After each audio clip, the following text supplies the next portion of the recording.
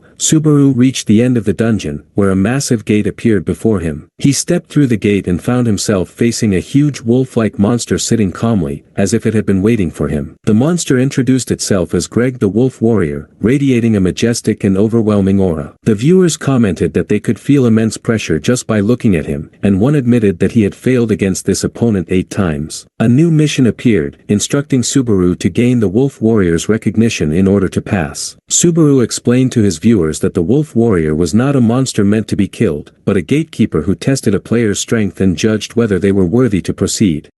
Suddenly, a new mission appeared from Safe Origin, offering 3,000 credits in exchange for defeating the Wolf Warrior. This stunned Subaru completely. The viewers exploded with reactions. Many called the request insane and cruel, saying the donor was asking for the impossible. They were certain Subaru had no intention of fighting such a monster. The Wolf Warrior, Greg, the guardian of the second floor, stood tall and ready. A system message appeared again, reminding Subaru that his task was to gain the warrior's recognition. Greg stared at Subaru with sharp, judging eyes. In a deep and heavy voice, the wolf asked whether Subaru was alone. As Greg stepped closer, Subaru replied calmly that he could tell just by looking. The wolf leaned in and sniffed Subaru carefully. He commented that Subaru was an interesting human and that his scent resembled that of a great warrior. The viewers immediately mocked this, pointing out how strange it was compared to what they had been told earlier. Inside his mind, Subaru explained the truth. Warriors of the wolf tribe possessed a special sense of smell. They did not judge only physical scent, but could sense a person's essence and true nature. Greg straightened and announced that Subaru truly had the qualifications to pass. He declared the test over and allowed Subaru to go through the gate. The viewers were shocked by this unexpected outcome, but Subaru did not move. Instead, he muttered quietly that this never even happened in his previous life. His voice carried a hint of regret, because his real target was not the gate. It was the wolf itself. Greg frowned in surprise and asked if Subaru meant him, not the gate behind him. Subaru confirmed it coldly. Behind the mask, his eyes glowed as he explained that someone had paid him to kill the Wolf Warrior. The wolf bared his fangs in a savage grin. He admitted that Subaru truly possessed the spirit of a great warrior, just as he had sensed. At Sutton Entertainment headquarters, the department manager John Teal was furiously typing on his keyboard while checking work reports. He asked sharply about the current viewer count of the live stream they were watching. Song Hyun answered nervously that there were around 20 viewers. Hatsuka immediately interrupted him and flatly denied it. She corrected him coldly, saying the number had already passed 30, calling him an idiot in her thoughts. The manager glared at them suspiciously, asking if they were fooling around and wasting company time. He scolded them harshly, saying he knew very well about their gambling and watching streams during work hours. He reminded them that their real job was to find promising talent. Hatsuka ignored his lecture completely, her eyes locked on the screen as she quietly repeated that the number had reached 30. This only made the manager angrier, and he shouted that the number did not matter at all. He mocked her sarcastically, suggesting that she should start streaming herself instead of wasting time. Suddenly, Hatsuka screamed with excitement, cutting him off as she announced that the viewer count had crossed 40. The manager yelled behind her, furious and demanding that she listen to him. Back on the battlefield of the second floor, Subaru stood face to face with the Wolf Warrior, who was growling as he prepared to rip him apart. Subaru tightened his grip on his sword and ordered himself to stop thinking about anything else. He focused only on the fight. The unknown demon's sword began absorbing his energy, and his physical stats and power rose along with the energy it consumed. He controlled his breathing, trying to stay calm. The Wedge of Greed, now at level 2, resisted the sword's side effects, and Subaru encouraged himself to fight using his usual style. Even though it was his first time fighting like this in his new body, the wolf suddenly lunged forward. His sharp claws tore through the air and ground in a wide, brutal sweep. Sword and claws collided violently. Sparks flew as Subaru barely intercepted the attack. The wolf launched relentless, fast attacks, while Subaru struggled to dodge and block against the monster's terrifying speed. As claws came at him from every direction without pause, Subaru finally understood just how overwhelming his opponent's power truly was. He realized deep inside that matching the beast in pure physical strength was impossible. Because of that, he began to calmly plan a different strategy. The wolf continued attacking without pause, praising Subaru's toughness as a warrior, but then shouted confidently that Subaru was no match for him and could never defeat him. Subaru Subaru kept defending and retreating as comments appeared in the live stream, predicting his certain defeat. Many viewers said his fighting style was too defensive and pointed out the monster's overwhelming power. Some suggested that he should try again later after multiple failures, while others blamed the donor for giving such an impossible mission. Subaru stepped back to catch his breath, his mind racing as he realized that there were ways to win that did not rely on brute strength alone. The wolf announced that he had enjoyed the duel and declared it was time to end the fight. He slammed the ground with terrifying force, shattering rocks and throwing dust everywhere. At that moment, Subaru suddenly burst out from within the cloud of dust and attacked. He told the beast that those words were actually his line, calmly saying that the wolf's attacks were one-sided and extremely predictable. The wolf was shocked by this statement. Subaru moved with incredible agility, dodging the beast's fangs and claws with ease, even stating that avoiding the attacks was simple. He seized the opening and slashed the wolf's body with a clean strike, making the beast scream in agony. Without hesitation, Subaru followed up with a powerful vertical slash that split the wolf's chest, blood spraying everywhere. Subaru stood coldly as his sword dripped with blood. The wolf warrior, breathing his last breaths, admitted Subaru's strength and acknowledged him as a true warrior before dying. Subaru remained in the center of the battlefield, surrounded by blood, as system screens appeared in front of him. They announced his victory over the wolf warrior, stating that his level had increased twice and that his strength and agility stats had risen. More notifications followed, informing him that his focus and magic power had increased and that he had gained 500 achievement points at once. The live stream comments exploded with shock and disbelief that a single person had defeated such a monster. Subaru struggled to catch his breath and quietly muttered words of victory. As the viewer count climbed to 56, many comments praised the boldness of the person who had sent the impossible mission. A new notification appeared, confirming the mission's successful completion and the transfer of 3,000 credits from the viewer's safe origin. Subaru checked his phone and promised himself that he would use the money wisely. His balance now exceeded 3,000 credits, and his achievement points reached 600. At that moment, the massive gate in front of him slowly began to open, releasing a deep and majestic creaking sound. Subaru felt a strange vibration in the air, something the viewers also sensed through the screen. A huge interface suddenly appeared before him, displaying many different test paths, including ice, fire, earth, illusion, poison, metal, soul, and water, filling the screen with choices. The viewers were shocked by the sheer number of options. One commented that the known record was only 16 paths and explained that the number of options directly reflected a player's talent. Subaru ignored all the other paths and fixed his gaze on the lightning test as the system asked whether he wanted to challenge it. Viewers excitedly encouraged him, saying it was the most suitable choice for him. Subaru replied confidently, "Of course." The system confirmed his selection, and Subaru stepped forward into the bright light that flooded the area. Meanwhile, inside the Sutton office, Hatsuka jumped out of her chair and screamed with joy after seeing Subaru's victory. She excitedly showed her phone to her coworkers, pointing out that the viewer count had reached 60 in record time and expressing her amazement at the 13 test options that had appeared. The department manager watched nervously, sweat pouring down his face. He admitted that defeating a wolf warrior who had never been defeated before was truly impressive. However, he quickly corrected himself in his thoughts, reminding himself that Subaru was still a beginner on the second floor and that investing in him at this stage would be far too risky. Hatsuka did not back down despite her manager's hesitation. Instead, she made a bold and shocking proposal that stunned everyone around her. With full confidence, she suggested a gamble. If Subaru failed to obtain the lightning element, then both she and her colleague Scene would agree to work on a fixed salary for the next 5 years. However, if Subaru succeeded, the manager would have to sign a contract with him immediately, without making any excuses or delays. Her colleague Jun was completely shocked by this sudden bet. He shouted loudly in protest, saying that he had nothing to do with this decision, that he didn't even know who Subaru was, and that he never agreed to such a gamble. In his panic, he tried to push Hatsuka away. The manager responded with a sarcastic smile, clearly doubting Subaru's chances. He reminded them that in all of history, only one person had ever managed to obtain the lightning element, and that person was Subaru Narukami. Hatsuka answered him with a clever and defiant smile, saying that no one could know the outcome until Subaru actually tried. The manager coldly accepted the bet, while Hatsuka forcefully covered her protesting colleague's mouth to stop him from ruining the agreement. Back at the test arena, the system officially announced the start of the lightning test. Suddenly, Subaru felt an intense sense of danger. At that moment, someone shouted a warning and rushed forward, pushing Subaru away just in time. A massive explosion shook the area as something enormous crashed into the ground. Rocks and debris flew everywhere. When the dust finally settled, a gigantic white monster was revealed, standing tall and flexing its massive muscles. The stranger who had saved Subaru scolded him angrily, asking if he wanted to die by being so careless. A system message appeared, giving a new mission: defeat the fragment of the giant. Subaru knelt on the ground, staring at the monster in disbelief, wondering why such a creature had appeared here. The giant let out a deep growl, confusing the viewers watching the stream, as they questioned why a monster from the Circle of Giants race had appeared in the lightning test. Subaru looked at the monster nervously and quickly realized the situation was worse than expected. This was a boss-class monster, one that was supposed to appear in the later half of the test, not at this early stage. As the giant prepared to attack, Subaru wondered if killing the wolf warrior Greg earlier had altered the test's path, making it far more dangerous than normal. The fragment of the giant swung its massive club and smashed it into the ground with terrifying force. The impact caused widespread destruction, sending huge rocks flying in all directions. Subaru dodged lightly, avoiding the attack with ease. Inside his mind, he noted that despite the giant's enormous size, its physical build and speed were far inferior to the wolf warrior Greg. He silently thanked his luck for knowing this information beforehand. The person who had saved him earlier shouted again, angrily telling Subaru that saving him had been a waste of effort and ordering him to run away immediately if he valued his life. Subaru, however, decided to end the fight as quickly as possible before anything else went wrong. He drew his sword and activated the unknown demon sword skill, which consumed the user's health in exchange for greatly increased combat power. To reduce the damage to himself, he also activated the level 2 Wedge of Greed skill to resist the violent backlash of the sword. As the giant charged toward him, Subaru moved swiftly, dodging the heavy punch and stomp. The ground shattered under the weight of the attack, but Subaru did not retreat. Instead, he launched himself forward and ran up the giant's extended arm at incredible speed. The monster was confused and failed to understand what was happening until it was too late. In the air behind the giant, Subaru prepared his attack. He landed firmly on the giant's shoulder and stabbed his sword down with brutal force. Blood sprayed everywhere as the beast roared in pain. Subaru looked at the monster coldly and muttered in annoyance, irritated by its loud cries. With a final decisive strike, he delivered the finishing blow, telling the giant to stay silent for the rest of its life. Blood burst from the giant's neck as its massive body collapsed to the ground, completely lifeless. A system message appeared, announcing that the fragment of the giant had been defeated and that the fourth stage had been cleared. The viewers watching the live stream were left in total shock, unable to understand how Subaru had suddenly advanced to the fourth stage so quickly. More notifications appeared, informing Subaru that his level had increased and that his strength, agility, health, and magic points had all risen. On top of that, he gained 4,000 achievement points at once and obtained 2 rare items, the Heart of the Giant and the Lightning Bolt armor. The comments exploded with amazement at how generous the rewards were and how unbelievable it was that Subaru had cleared stages 1 through 4 in a single run after defeating the Wolf Warrior. At that moment, the person who had saved Subaru earlier came running back toward him, breathing heavily. The followers recognized him as Falcon. Falcon was clearly shaken and stammered as he asked Subaru in disbelief what he actually was. Subaru answered in a calm and cold tone while wiping his sword, saying that Falcon should be able to tell just by looking. Subaru then stood proudly in a heroic pose and declared that he was the one who came to defeat the giant. The comments immediately began mocking his vague and unclear answer. The scene then shifted to a peaceful village. Subaru entered a small inn and sat down on the bed, deciding to rest for a while. Viewers watching the stream eagerly asked him to show the items he had obtained, expecting them to be magical or very rare. Subaru smiled and agreed, saying that he was also curious to check his rewards. He first displayed the Heart of the Giant, a rare ring that increased his health by 2 points and improved recovery speed. Subaru openly admired how useful its effects were. He then showed the second item, Lightning Bolt, a rare piece of armor that increased defense by 5 points. It was infused with lightning power and had an active skill that could cancel negative status effects once per day. Subaru put on the armor, and it gave him a powerful and majestic appearance. Suddenly, a new mission appeared from a viewer named Narukami Koa, offering 5,000 credits in exchange for Subaru learning the lightning skill. Soon after, similar missions appeared from other viewers such as I Am Bald, Mission Villain, and Safe Origin. All of them offered huge amounts of credits, reaching into the thousands, just to see Subaru use lightning. Subaru thanked everyone sincerely and promised that he would definitely show them the power of lightning. However, as he stared at the screen, he began to feel uneasy. He wondered why so many people were waiting specifically for the lightning skill and felt a strange sense of suspicion. At that moment, Subaru realized that the original Subaru Narukami might have been far more important and influential than he had originally thought. A knock on the door interrupted his thoughts. Subaru allowed the person outside to enter, while comments noticed that someone had been listening outside. The door opened, and Falcon walked in along with a handsome knight wearing bright, polished armor. Falcon respectfully introduced the knight, apologizing for the interruption and explaining that this was the commander of the village knights, Lord Pellis. Falcon then spoke about the recent increase in giant attacks, explaining that the village was on constant alert and fully armed at all times. To protect everyone, villagers had been asked to stay indoors unless it was absolutely necessary to go out. Commander Pellis spoke seriously with his aide about security measures, while Falcon expressed his surprise at encountering a stranger during such a dangerous period. Pellis then thanked Subaru on behalf of the villagers, saying that he had heard how Subaru protected the village during his absence. Subaru replied modestly, saying that he had only done what anyone should do. As Subaru looked closely at Pellis, he recognized him as the brave knight who stood like a shield for the village. Pellis then revealed that their reconnaissance team had successfully located the leader of the giants. With firm determination, he announced that they planned to risk their lives to corner the giant in his lair. Pellis then bowed deeply before Subaru, setting aside his pride as a commander and sincerely asking for Subaru's help in saving the village from the approaching danger. Subaru watched quietly as the live stream comments suddenly filled with strange messages. Some viewers warned Pellis by name, while others asked people to stop spoiling future events. Subaru's memories of the original story surfaced in his mind, and he realized a painful truth. Pellis was fated to die in the next stage. Even knowing this unavoidable fate, Subaru asked Pellis to lift his head and looked at him with a mix of pity and firm resolve. Subaru agreed to help him. Relief and confidence immediately appeared on Pellis's face as he thanked Subaru deeply. At that exact moment, a system notification appeared, announcing the beginning of the 5th stage, titled Survival. The small army moved toward the rough mountain area while Subaru walked among them, quietly checking his tablet. He soon noticed that the comments were flowing much faster as the number of viewers kept increasing. This made him realize how hard it was to properly communicate with them in a situation like this. Suddenly, Pellis raised his hand and ordered everyone to stop. He pointed toward the distance and spoke in a low voice, warning them about the enemy's presence. There, the giant leader was sleeping deeply, leaning against a hill. His massive body was covered in tattoos, and his thick beard rested on his chest. Pellis quickly came up with a plan, suggesting that he would draw the leader's attention while Subaru attacked from behind using surprise. However, Subaru interrupted him and told him to wait. He had sensed something strange in the air around the sleeping giant. Subaru's eyes widened as he realized a terrifying truth and quietly muttered that the leader was not alone. Suddenly, the ground cracked open, and other giants appeared without warning, surrounding the leader. It became clear that this was not an accident but a carefully prepared trap. The horizon was soon filled with an army of giants, all wearing horrifying smiles and pale faces, completely encircling the knights in a perfect ambush. Pellis froze in shock at the sudden horror unfolding before him. One of the giants grabbed a knight and crushed him effortlessly, as screams of pain and fear echoed through the battlefield. Cries for help rang out as blood sprayed everywhere, while the giant stood there enjoying the slaughter. Another giant stared coldly at a knight with a wide grin before devouring him, creating a scene so horrifying it sent chills through anyone watching. Chaos spread through the ranks of the knights. One soldier shouted for an immediate retreat toward the base of the mountain. But panic had already taken control, and the formation completely collapsed as everyone ran in different directions. The giants attacked mercilessly, tearing through the knights one by one in a brutal sweep. One knight was seized by a giant and thrown to the ground while his younger brother screamed in desperation, begging the giant to stop. Other soldiers tried to restrain him from rushing forward. In a heartbreaking moment, the soldier screamed his brother's name as the older one died at the giant's feet, turning the battlefield into a living nightmare filled with blood and broken bodies. Amid the chaos, Commander Pellis shouted at his men, ordering an immediate retreat. He emphasized that this was a direct military order and not something to argue about. He tried to push them to survive by reminding them of their families waiting at home and the village that still needed them. He promised that this was not the end and that they would regroup and return someday. Hearing this, the remaining soldiers ran toward the forest to escape. Pelles then shouted at his aide, Falcon, assigning him the task of leading the men and ensuring their safe withdrawal. He turned back toward Subaru, who was still standing in place, and begged him to run as well. Pelles pleaded with him to survive so that he could rebuild the order and fight the giants again in the future. Subaru interrupted him calmly while drawing his sword. The blade began to glow red as he said that those words should belong to him instead. Subaru walked steadily toward the army of giants, moving in the opposite direction of everyone else who was fleeing. Pelles stood frozen, unable to understand what this stranger was doing. Subaru stopped and spoke seriously, telling Pelles that he could not fight freely or use his full power if Pelles stayed there. He gave him a choice: leave immediately or stay and die together in this place. Pelles refused at first, shouting that he could never abandon a stranger and save himself. But Subaru firmly ordered him not to make him repeat himself. Finally, with a shaking voice, Pelles agreed. He promised to gather the remaining soldiers and asked Subaru to hold on until then. As he ran away, Pelles shouted that he owed Subaru his life and begged him to stay alive no matter what. Subaru was left alone, facing the approaching giants with their massive bodies and terrifying expressions. He charged toward them with his black sword and calmly declared that they were now facing him. Subaru began moving at lightning speed between the giants' legs, striking with precise and deadly blows. He managed to defeat two giants very quickly, and system notifications appeared, announcing their deaths and the gain of achievement points. As he continued fighting, Subaru admitted in his thoughts that even though this was only a test, the feeling of being the one left behind to sacrifice himself was something he still was not used to. At the same time, Pelles stopped running for a moment and looked back toward the battlefield. Sweat poured down his face, and his expression was filled with worry and guilt for leaving Subaru alone. The scene was terrifying. Giants surrounded Subaru from every direction, and comments on the live stream began calling it suicide. Viewers pointed out that the number of enemies was far too large and that surviving alone at this stage seemed impossible. However, Subaru was thinking about something completely different. His thoughts were on Pelles, who was supposed to die in the original story. Subaru realized that with the strength he had now, he might be able to save everyone and change that future. Two giants attacked him at the same time, but Subaru prepared himself and met them head-on. With a swift motion, he cut through the body of one giant, and another system message appeared, confirming the enemy's defeat and the points gained. He kept fighting while warning messages appeared, telling him that the cursed demon sword was draining his stamina. In exchange, however, all of his combat stats continued to rise. Subaru moved like a raging storm among the giants, cutting them down one after another. He told himself that they were not too difficult as long as he faced them one by one. Still, he knew the real danger was how long his body could endure the sword's power before collapsing. Because of this, he decided to change his approach. He needed a better view of the battlefield and had to find the boss quickly. Subaru leaped high into the air, using the giants' bodies as stepping stones. From above, he began slicing through them, decapitating enemies as he moved. He broke through their formation at incredible speed, leaving the weaker giants behind. He delivered a powerful kick that shattered a giant's head completely. Viewers reacted in shock and excitement, commenting that this aerial fighting style was exactly what Narukami Subaru was known for. During the battle, the Wedge of Greed level 2 skill continued to suppress the sword's side effects. Subaru began to feel his health and mental strength recover, making him admit to himself that good equipment truly made a huge difference. Surrounded by what felt like an endless army of giants, Subaru focused on his true objective. He had to defeat the boss as fast as possible, before his body reached its absolute limit. The giant boss suddenly appeared, wearing a terrifying smile and eyes filled with madness. It swung its massive weapon wildly, aiming to destroy everything in its way. Standing before it, Subaru looked incredibly small. Even so, he rushed forward without hesitation. In that critical moment, Subaru understood that if he failed to end this battle with a single decisive strike, he would be the one to die. He gathered all his remaining strength and charged at the boss, activating the special shield skill, Lightning Bolt, while hoping his plan would succeed. Thunder roared across the battlefield, and a massive bolt of golden lightning crashed down, lighting up the dark sky. The electrical explosion paralyzed the surrounding giants. Subaru seized this moment and dove from the sky toward the boss, who was still reeling from the shock. The giant boss screamed in rage and pain, cursing humans as Subaru drove his cursed sword deep into its neck. He continued attacking, even as the sword drained his life energy at an insane speed. At last, the giant boss collapsed to the ground, completely lifeless. A system message appeared, announcing the defeat of the giant seed and the successful clearing of the 5th survival stage, praising it as an incredible achievement. More notifications followed, informing Subaru that his level had increased twice and that his strength, agility, vitality, and magic power had all risen as rewards for this overwhelming victory. The live stream comments exploded with shock and disbelief. Viewers wondered if anyone had ever defeated this boss before. The answer quickly appeared: no one had. This stage was never meant to be cleared through combat, meaning Subaru had opened an entirely new path forward. Subaru looked down at his exhausted body and felt disappointed by his current weakness. He had hoped to finish the battle with one clean and stylish strike, just like in comic books, but reality was far more cruel. The dark clouds slowly began to clear, and the atmosphere around him shifted. The remaining giants held their heads in confusion after the death of their leader, unsure of what to do next. Subaru landed heavily on the ground, breathing hard. He realized that the Wedge of Greed skill had failed to fully suppress the side effects of the cursed sword. Even though he had cleared the stage, a terrifying truth hit him at that moment. The monsters did not disappear. According to the rules, they would remain until the test time completely ended. Subaru immediately felt the danger as the giants regained their awareness and slowly turned their eyes toward him once more. He understood too late that the loophole he had used earlier had now become a trap against him. The situation turned desperate. His strength was completely drained, and the giants began closing in with horrifying smiles, ready to crush him while he was unable to fight back. Just as one giant raised its arm to strike him down, a terrifying bolt of black and golden lightning suddenly fell from the sky. The lightning struck Subaru directly, followed by an enormous explosion of energy that shook the area. The scene shifted far away to a quiet forest, where a small wooden cabin stood peacefully among the trees. Outside the cabin, a woman sat calmly, enjoying the warm sunlight. Shiger stepped out of the cabin and asked her why she was sitting outside. She replied softly that the weather was beautiful and the air felt clean. With a gentle smile, she said that enjoying moments like this was all they could really do right now. Shiger looked toward the distant horizon with a serious expression and agreed with her, noting that their time was almost over. At most, they had only 1 year left. His face hardened as he stated that it was finally time to bring everything to an end. He then noticed that Rina was distracted, staring at her device, and commented that she always behaved like this when things became serious. Curious, Shiger asked what she was looking at on her phone. Rina showed him the screen and said it was this. She showed him an image of a masked person and explained that this person called himself Narukami Subaru. Shiger's eyes widened in shock, and he shouted Subaru's name, but Rina cut him off coldly, saying that this was obviously not the Subaru they knew. She calmly explained while showing him the live stream that this was simply a streamer using the name Narukami Subaru and that he was currently taking the second floor test. Shiger stared at the screen in disbelief as he watched the familiar fighting style. Rina then spoke seriously, telling him that if Subaru had truly survived that incident, Kazuki would have already been erased from the tower long ago. Confused, Shiger asked her what she meant by that. Rina looked at him with sad and sharp eyes and insisted that Subaru was dead and that it was time for him to accept that reality. Shiger tried to end the conversation and turn away, saying tiredly that they should forget about it. But Rina called out to him, sharply asking how long he planned to keep hiding in the shadow of that boy. Shiger replied coldly, questioning why she was even watching the stream if she truly believed Subaru was gone. Rina answered casually that she was only watching it to pass the time, nothing more. Suddenly, her eyes widened in shock as she stared at the screen. Her reaction made Shiger uneasy, and he quickly looked at the screen himself. His expression froze as he muttered in disbelief at what he was seeing. Back on the battlefield, a massive explosion of golden lightning erupted, shattering the ground and sending giants flying in every direction. When the dust finally settled, Subaru stood at the center of the destruction, surrounded by a powerful electrical aura. A system notification appeared, announcing that he had acquired the Thunder skill. Subaru stood there with glowing red eyes as more notifications followed, granting him 2,000 achievement points and presenting him with the option to continue the test or transfer away. The chat exploded with amazement and shock. Subaru himself was stunned, realizing that this place was never supposed to be where he learned this skill. As followers commented that defeating the giant boss was the hidden condition, Subaru carefully read the details of the rank A+ Thunder skill, which consumed both health and magic when used. While the giants were gathering themselves again, Subaru decided to thank God that he was still alive, at least for now. Messages started flooding in non-stop. Quest completion notices appeared one after another, and huge donations from viewers poured in, reaching thousands of credits. Feeling Feeling grateful, Subaru thanked everyone sincerely. When he checked his balance and saw that it had crossed 20,000 credits, he remembered something important. He needed to give a proper show in return for all this support. With that thought, he prepared himself to fight again. The remaining giants let out terrifying roars and charged straight toward him. Subaru smiled faintly and decided to show them something special. Without hesitation, he spent the entire 20,000 credits at once to upgrade the Wedge of Greed skill. The system immediately announced that Wedge of Greed had reached level 3 and could now resist the violent backlash of thunder energy. Although Subaru wanted to release the lightning through his whole body, he chose to be careful. Instead, he gathered all the lightning energy into his right hand alone. Feeling confident that this amount was still within his control, he moved. In an instant, he dashed forward at lightning speed toward the swarm of giants rushing at him. He tightly gripped the unknown demon sword, which began to glow and crackle with destructive lightning. Raising the sword high above his head, Subaru declared that it was finally time to let loose a little, just like in the old days. He then slammed the sword down with overwhelming force. A massive rift of red energy mixed with lightning tore through the battlefield, ripping apart the giants in its path. When it was over, Subaru stood there gasping for air, sweat pouring down his body. He cursed himself quietly, realizing he had miscalculated and should have saved some strength for the return. Looking around, he saw giant corpses scattered everywhere. Only then did he realize that he had completely drained all his remaining energy in that single attack. His body began to shake uncontrollably. To avoid falling, he stabbed his sword into the ground and leaned on it for support. At that moment, a group of armored knights came running toward him. Commander Pelia noticed Subaru about to collapse and screamed in shock, calling out, "The savior," as he rushed forward. Subaru's exhausted body finally gave in, and he began falling toward the ground, barely breathing. As his vision blurred, Subaru saw Pellis running toward him with a panicked look on his face. Weakly, Subaru muttered to himself, calling Pellis a fool for coming all this way just for him. Right before Subaru lost consciousness, Pellis's hand reached out and caught him, stopping his fall just before he hit the ground. Elsewhere, Hatsuka stared intensely at her phone lying on the table. Her body was tense,